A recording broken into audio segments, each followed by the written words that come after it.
What's up YouTube, this is Collect Pokemon and welcome back to another video. In today's video, we are going to talk about the English side of Scarlet and Violet. But before we get into it, first I want to thank you all for subscribing to my last video. There has been a lot of new subscribers onto my last video, and I do believe that there are a lot of new people collecting in Pokemon. So let me know in the comment section if that is one of you. Let me know in the comment section, which year, which month have you joined Pokemon collecting again? So that's number one. Number two, I've finally started a membership system, and for $1.99 every month, you can support me in making more video. Do I want to open more tiers? Yes, so this is called the Igglybuff tier. I really want a Jigglypuff tier and a Wigglytuff tier. But those tiers are later on, and I do want to incorporate things such as, certain giveaway, certain live breaks for those tier membership. And that's that, but that's later on. So we only have the Igglybuff tier right now, so feel free to join and show me your support. Thank you. All right, so Scarlet and Violet. Scarlet and Violet has been a really hot topic on YouTube and on different YouTube channels actually.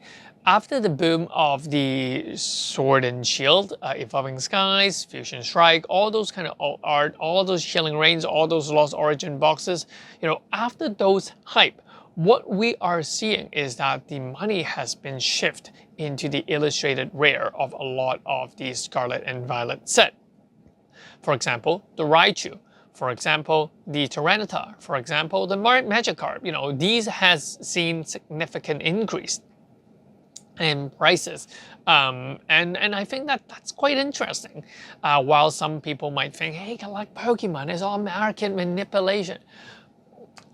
Yes, there is some market manipulation, but then those market manipulation also put popularity, put eyes on certain cards, and that kind of pumps it up in a way. Yeah, usually what happens is that, it's market manipulated, it goes up to a peak, it drops down, and then because it just gets so much content on that card will slowly rise back up again.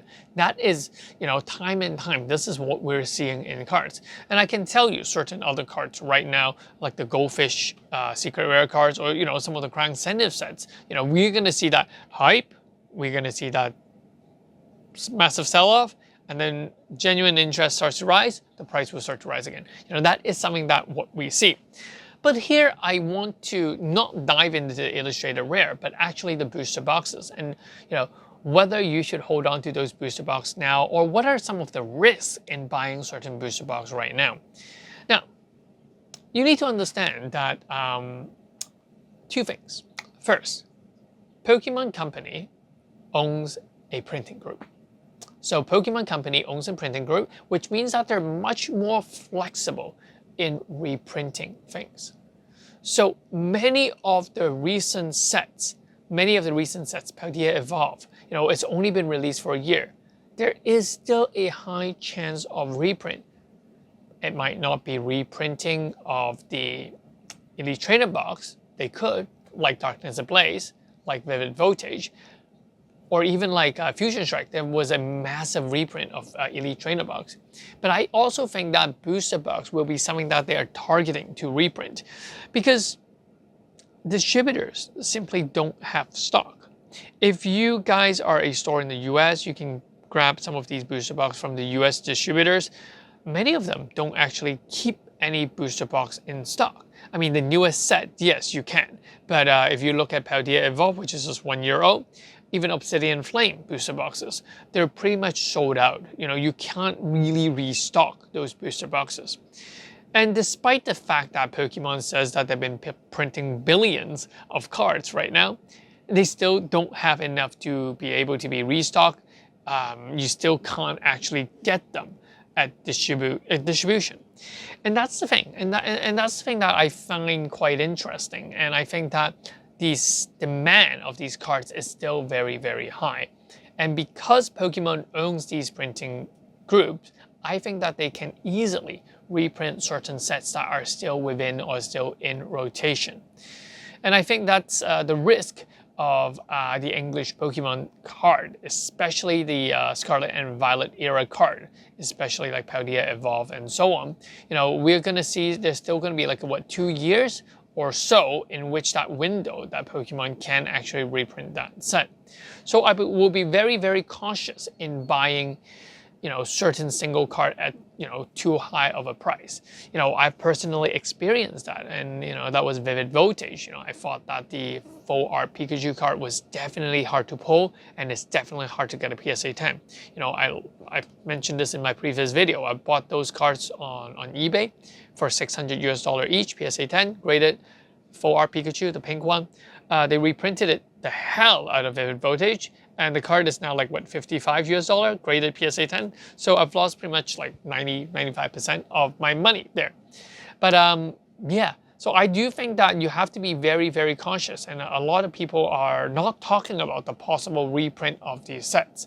And I think that Pokemon Japan is going to definitely reprint the hell out of every single set that is still in rotation, so that people can actually buy these booster packs on the shelf in Pokemon Center all across Japan. And I think that's what they're trying to do.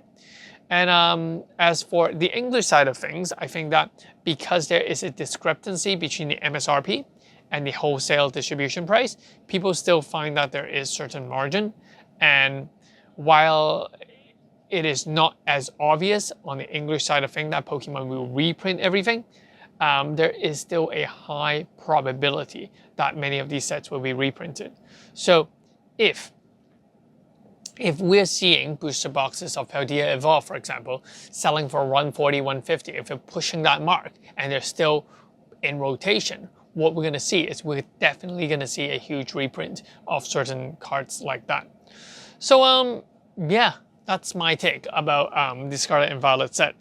But with that said, I do think that Scarlet and Violet set is still going to do really, really good in the long run or the medium run. Once a lot of these sets are out of rotation, once that people know that they're not going to be reprinted, we are going to see a bunch of people buying into some of these sets. And as they buy into these sets, as we approach 30th anniversary of Pokemon cards, we're going to see a large intake, a large influx of new people coming back into the hobby. Not us old people. I'm talking about the young kids who have been, collecting Celebration, Evolving Skies. They opened one pack or two when they were really, really little, and now they're in their 20s. They've graduated from uni. They've have this time period where they're not married, they don't have much liabilities, and they can have money to spend. And I think that is the time when Scarlet and Violet period is definitely going to shine. And I think that that would be around the 30th or the 32nd anniversary of Pokemon, and that's when Scarlet and Violet will shine, because Illustrated Rare are so successful. They're so unique, and there is going to be something for everyone. And I think that's what makes a booster box very unique and valuable. Because if you look at things such as Evolution, the chase card is just the Charizard card. There is nothing to chase other than the Charizard card within that booster box. And that booster box still went up in price. The Sun and Moon era sets, we have the old art, and that's pretty much it, the only things to chase. But whereas when we have the trainer gallery, when we have all these new arts in Illustrated Rare in the late Sword and Shield and the early Scarlet and Violet set, what we're going to see is people are going to find a lot of value in these booster boxes. And that is what is going to drive the price of these booster boxes up in the long run. So yeah, definitely I am very, very excited about the second half of Scarlet and Violet. And I think that the second half of Scarlet and Violet will be much more interesting than the first half. I mean, the first half, people are shedding on it, people are saying it's bad, and so on.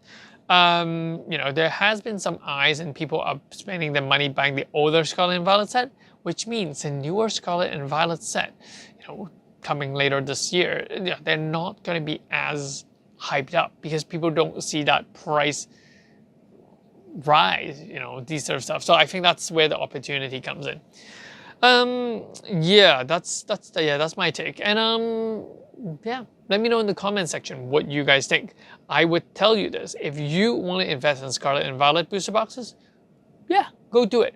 If they're at a cheap price, like $90, $95, go for it. Those are really, really good price. But don't expect it to rise anytime soon, and do expect a reprint to come. And so that what you're gonna have, if you have that money, you just have to sink that money in 4 years, 3 to 4 years, before you will see any rise. And there will be a time when you say, oh my God, there's a reprint. Why didn't anyone tell me about this? These kind of stuff. It will happen. But when a reprint does occur, if you don't sell it, if you bought it at around $90 and you don't sell it when the reprint comes out, yeah, just hold on to it. Keep liquid. Make sure that those money that you store as booster boxes are not money that you actually need to use, and you can happily be patient and make a lot of money. That's pretty much it. I'll catch you guys in the next one. Hit the like button, the subscribe button, and join the membership. Peace. This is Collect Pokemon. Bye bye.